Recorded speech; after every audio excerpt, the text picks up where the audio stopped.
Oh, this is such a privilege for me to be able to speak to both of you. We're on the verge of another Olympics, and because diabetes is such an important topic for me and for Anne and for you, Gary, I thought maybe we could spend a few minutes talking a bit about what it's like being an Olympian with type 1. Are you okay if I ask you some questions, both of you?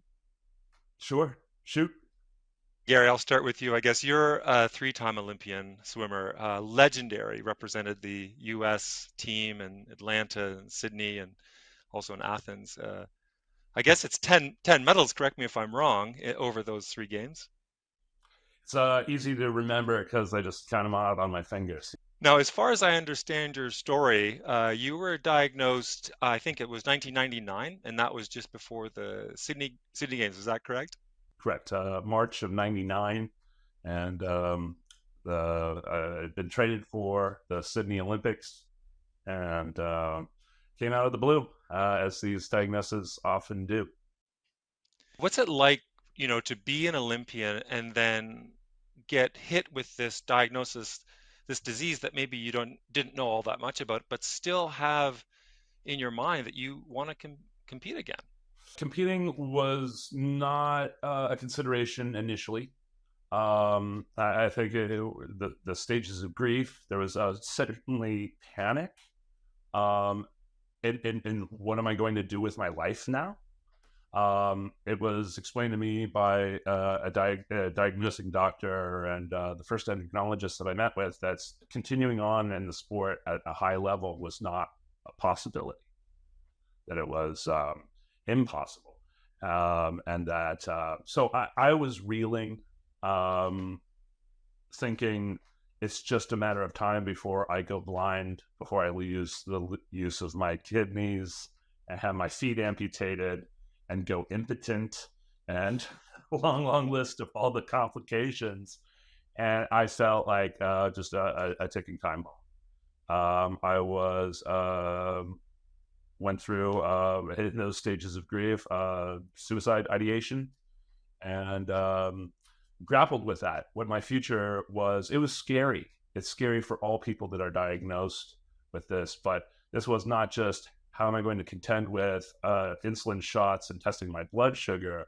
This was what am I going to do? Because I've put all of my eggs in one basket. I'm a swimmer at this point. I've invested everything that I have into this, and it's gone. You're known around the world as being such a fighter, such a competitor, and also a real spokesperson for what can be accomplished with type 1. And lucky for all of us, we've got Dr. Ann Peters who helps a range of patients with type 1. But Ann, what was it like to meet Gary? When did it happen, and what were your thoughts when you first met such a warrior, I guess, with type 1? First of all, I always just get to know my patients. And from the beginning, he was Gary Hall, the human who was both an Olympian and someone who I know onset type 1. And remember, he got this before we had all the tools we have now. It was before we really had CGM. It was before we had a lot of the knowledge we have about sports and people with type 1. And people hadn't been doing the things that people do now. So I first just got to know him. And he and Elizabeth, his girlfriend at the time, came to see me. And they were late. And I was going to give a lecture. And I threw in my little VW bug that I had at the time and took them with me to go to see a lecture. And I just, I loved the human being that was Gary Hall. And it had nothing to do with anything other than I believed in this person. And I didn't know anything about sports. I still don't, except I know something about swimming. And I had no idea what anyone was talking about. I didn't actually know how fast you had to go or how high the bar is for an Olympian. But I believed in the person. And I believed that if I helped him, he would be a role model. And so it just seemed natural to say, of course, you can go and train for the Olympics. But it was actually based on way too little knowledge. But I'm so glad I had way too little knowledge because what happened was obviously what happened. But I just believe in giving people a chance. And most of all, that when people have new onset type 1 diabetes, they need to not feel like it's the end of their life. They need to understand it is a change in their life. But if they get the right tools, nowadays I put people on a sensor, an automated insulin delivery, it is so livable, as Gary's a testament to. But I think you were one of the very first people that ever just fought your way through it and just did it. But we did it together. And that was what was so much fun, because I got to go to all these events and watch him and 2 Olympics and blah, blah. It was, it really changed my life. And I adore this man. So, and he lives 4 miles away from me. So what do you say?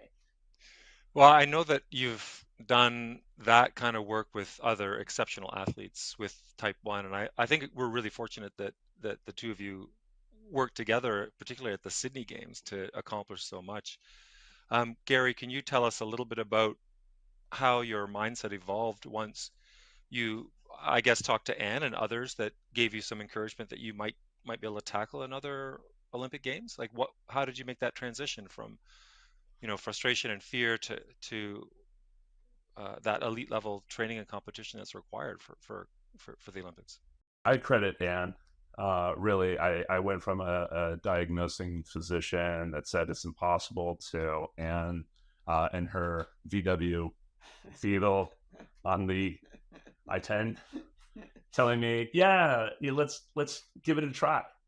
And that was, let's try it, and so it was never with any certainty that I kind of got back in, and there was so much learning that needed to be done in such a short period of time, and trial and error. There's a lot of error, and so it was, oh, this worked, this didn't work. Let's not make that mistake again.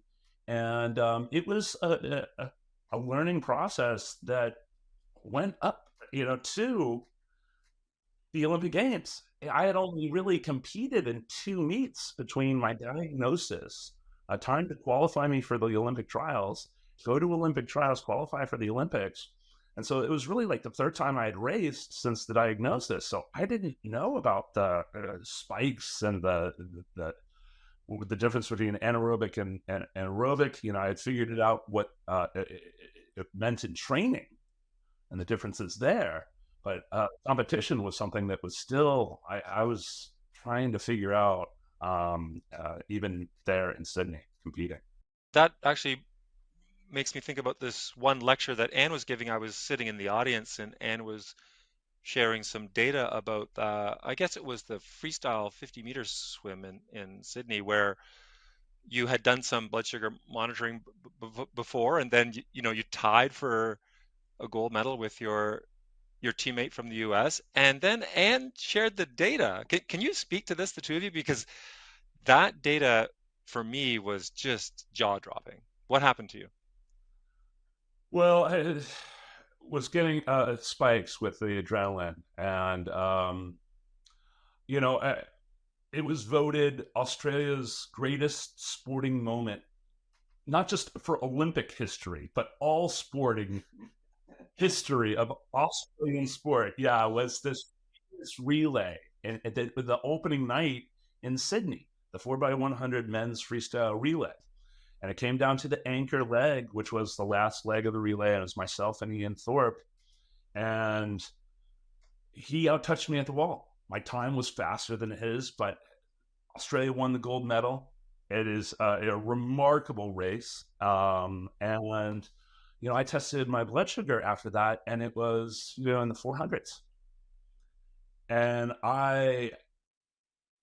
you're compromised. Your athletic performance is compromised significantly when your blood sugar levels are that high. I was terrified that, in the news conference and stuff like that, I've never talked openly that my blood sugar was too high for that race, and that it could have made the difference.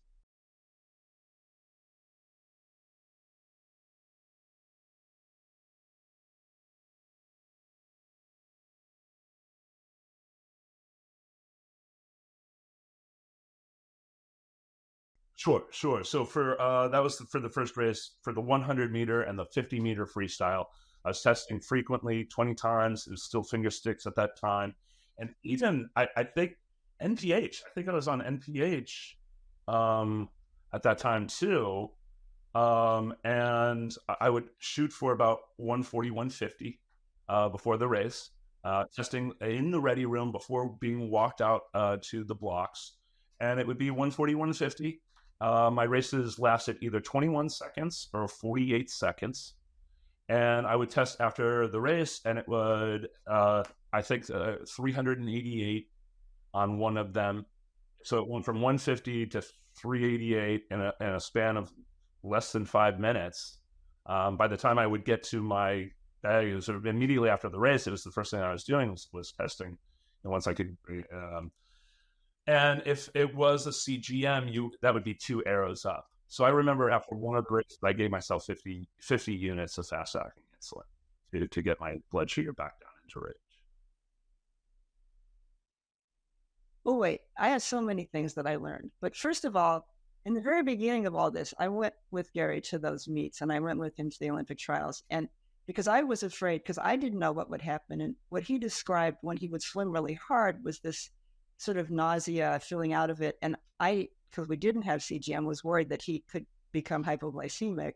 And I didn't know what would be happening. And so I had to train his coach to figure out how to differentiate. And then I didn't know what to think because this hadn't been done before. And Gary didn't get easy type 1. Some adults get type 1 where they have ongoing beta cell production of insulin. It's easier. He didn't get that. He really became immediate insulin deficient. But the race he's talking about, the 4x100 freestyle relay, the reason that he was so high wasn't just the adrenaline. It's because he caught the flu or some other viral illness in advance.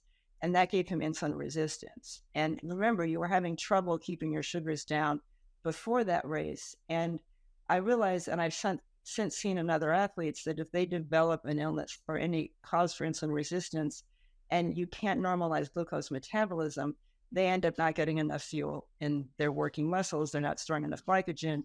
And that race, when I watched him race, but when he turned around and came back, I watched him slow.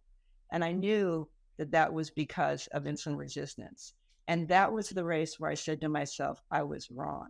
I can't do this. I can't give him an Olympic gold medal because there is something diabetes can do that, under the best of circumstances, makes racing impossible. Now, with subsequent athletes, I've actually taken them, say, if it had been the day before and I'd seen that his sugars were high, I would have literally given him IV fluids and IV insulin and helped get his sugars down and sensitize him back to insulin and get him ready for that race. But I didn't know that then. And I didn't know how to get him to become more insulin sensitive. And he was in the Olympic Village and I was on a boat, remember?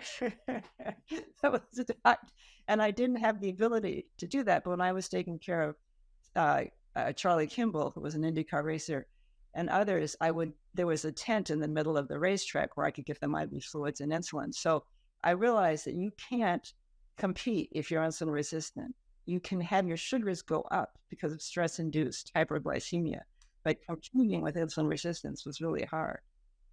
I've heard of other physicians dealing with athletes with type 1 who've had similar experiences, like Sir Stephen Redgrave's a rower with type 1 in the Olympics. He required IV fluids and IV insulin just to get his sugar down when he was competing. So it's an interesting story about that. I don't think that diabetes is an advantage in the Olympics. Gary, do you want to speak to whether you think it's only a disadvantage, or are there some things about your diagnosis that changed you a little bit in your training or your mindset?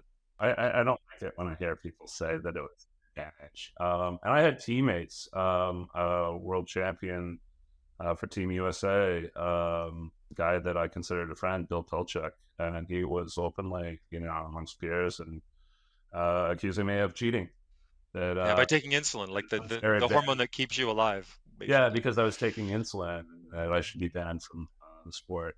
And that hurt a lot. I've never felt that there was an advantage to having diabetes.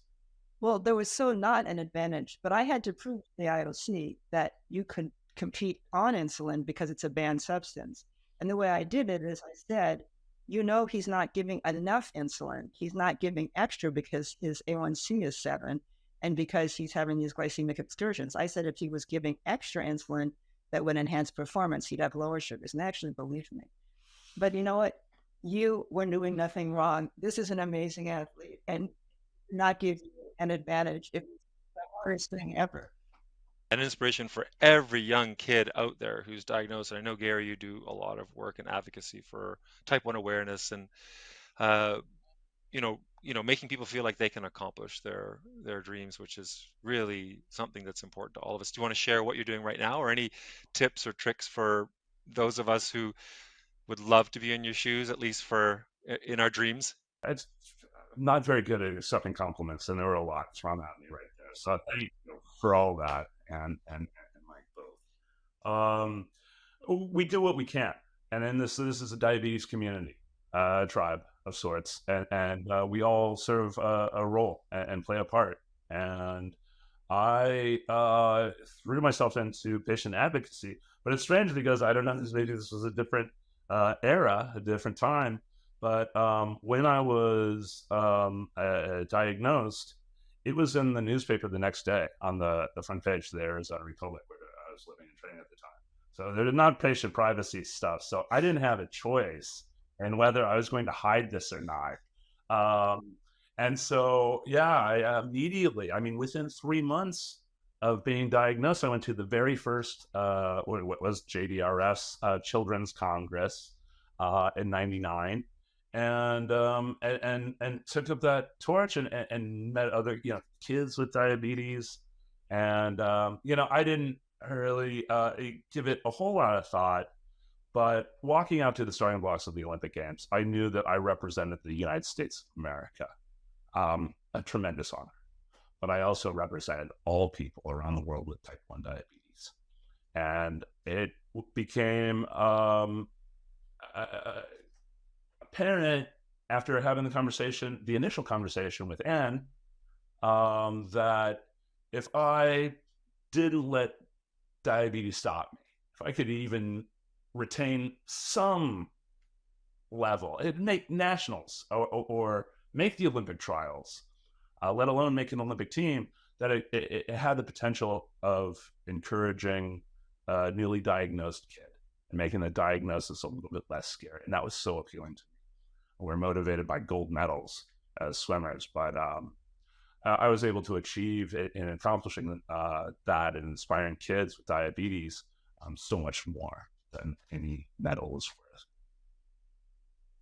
But let me tell you that like I'm a doctor and I have thousands of patients, and Gary took all of that and all of that noise and Olympics and blah, blah, blah, and he's basically internalized diabetes as something she could manage. And I find that fascinating. I don't know if that's something to do with the fact that she figured all this out as an athlete, but, I have to say that years later, she's doing great. He's been somebody who's made diabetes just part of his life. And I know it's not easy, don't get me wrong, but I'm so proud of him because he didn't, I don't know, I've seen all sorts of people go haywire over things. Gary just didn't go haywire. He's just been Gary, and he's taken care of himself. And he's never, ever, ever used diabetes as an excuse about anything. And I just feel like you integrated it into you in a way that I think is very mentally healthy. And I consider you a role model on every level. And that's why I was wanting to help you way back when we sat in that car. I was right. You were the right person for the job, which I wanted you to do. You never let me down. Well, we did it together. We did it together. Well, maybe we could end on a couple of elements that could help people who are watching the video that maybe are in Anne's chair from time to time or in Gary's chair. Like, let's say that, Anne, you want to give some encouragement to a physician who is trying to help an athlete with type 1. Like, what are the things that you would ask this patient, this individual, to make sure that you are on the right track to helping him or her? How do you start with an athlete as a physician? First of all, I know a lot about how to help athletes with type 1 diabetes, largely because of you, because you taught me so much. But I consider it an art form, and I consider it, particularly at higher level elite athletes, that no one athlete is the same as any other. It always has to do with insulin on board, but it has to do with how do you adjust it. And the more regular someone's workouts are, the easier it is for me to adjust insulin around. But the first thing I get to do, like I did with Gary, is get to know them. I get to know someone's schedule. Or when do you like to work out? And how can I help you? And how can I help you with nutrition? And how can I adjust things that work out towards your goals? And then obviously I have to always address the variability, because what happens one day may not happen the same as another day. So it's just about listening. I mean, I think that's all about what you're supposed to do as a doctor with anybody. With But also interpreting all the CGM data you must be looking at now for these patients. It's more having the person interpret it. I mean, to me, I don't care what the time and range is necessarily. I care because you could have a lot of lows at some point in the day when you're working out, and that's going to limit you, or some lows overnight and still have a good time and range. To me, it's how do I keep, glycogen fuel to working muscle? How do I keep you from going low at night?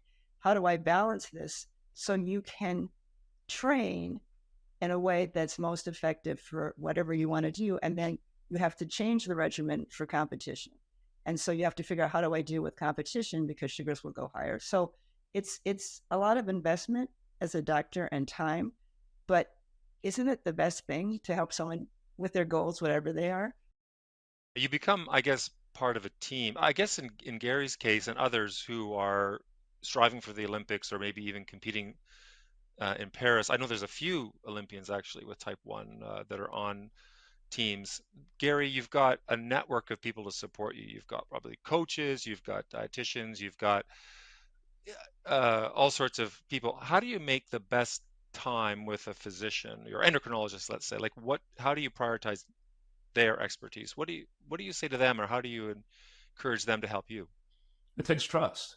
You have to have faith as an athlete, and swimming is a unique sport because it takes a team to get you there. But then at the end of the day, you got to step up on the blocks by yourself and do it yourself. And so you can have the best endocrinologists in the world. She can tell you to do all the right things. He can tell you to do all the right things. But if you're not willing to do it yourself at the end of the day and take those measures, it doesn't do any good. I can have the best coach in the world, but if I'm not listening, and and so I had already very selectively chosen, a strength and conditioning coach, a sports psychologist, a swim coach, and a nutrition. So I had a team around me already, and so it seemed natural to me to adopt Anne into this comprehensive team to address every level of competing and training and sport. Yeah. Okay. Any final words from either of you? That was an outstanding few minutes, but I wanted to leave it up to you to finish it. Anne, go ahead. I think as a physician, you've got to look at the team just like Gary did. And Gary and I became a team. And that was kind of unique because a lot of times diabetes providers use more providers, and they had diabetes educators and everything else. And people have asked me about this in the past, but there was something, Gary had to become trusting of me really fast. And because it wasn't very long till the Olympics. And I remember walking behind him like a little duck and saying things about carb counting and everything else. And he didn't want to hear me. I mean, it was very adorable, but I was like a little engine that could, because I so believed in him. So it's about a relationship. And this isn't, typical as a doctor with a patient, but that's just our relationship. And I was willing to donate all my time and energy and everything else to this project because I believed he would pay it forward. So it was unique. And I think that people from a diabetes perspective need to be sure to work well with their diabetes team and choose it, because I don't think you can trust 20 people. You had a lot of people on your team, as you mentioned already, but we really developed this connection. And that's, I think, what people need is a connection to another person, whether it's a doctor or an educator, anybody, or even a peer mentor. There's all sorts of ways to find connection. And so you don't just have to find an endocrinologist, because in this world of us being, bludgeoned to death by prior authorization forms, we don't have a lot of time. But we had time and we did it. But it's not what everyone could do. She didn't have time. She did it anyway. She made That's Anne. That's that's Anne. Anne. Yeah. Okay, final words to you, Gary. Thanks so Yeah. much. I love Anne. I'm so appreciative of her role in my life and everything that she's done for me. And I have so much respect for the work and the research that you've done. When I was diagnosed in 1999, there weren't internet forums, there weren't groups, there wasn't information that was readily available. And I am approached in my advocacy work that continues on through today, here right now. When I'm approached by somebody and they're asking me 1,000 questions about exercise and diabetes, I always refer them to Anne and Mike, the foremost authorities on diabetes management and exercise and physical activity. And so, thank you, thank you. What you've contributed to this tribe is tremendous, and I recognize it and appreciate it maybe more than others because I was around when it didn't exist. So, thank you for all your work, both of you. And I love you. Thanks to both of you for that flattering end, and we really appreciate this time with you, Gary and Anne. Thank you.